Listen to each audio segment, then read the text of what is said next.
राज्यातल्या पोलीस दलाला अधिक सक्षम करण्यासाठी गृहमंत्री देवेंद्र फडणवीस यांनी अनेक पावलं उचलली आहेत। त्यातील महत्त्वाचं पाऊल म्हणजे यावर्षी राज्यात 14,294 पदांची भरती करण्याचा निर्णय घेतला।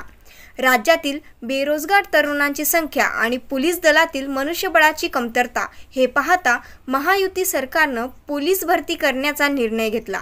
राज्यातील प्रत्येक जिल्ह्यातील पात्र युवकांना पोलीस भरतीमध्ये सामावून घेतले गेल्याने अनेक होतकरू तरुणांना रोजगार मिळाला। त्यांच्या घराच्या आर्थिक उन्नतीचा मार्ग मोकळा झाला आणि शासनाला प्रशिक्षित मनुष्यबळ मिळाले। राज्याचे गृहमंत्री व माननीय उपमुख्यमंत्री देवेंद्र फडणवीस साहेब आपण मागील 2 वर्षात 18,000 व 17,000 भरती काढली।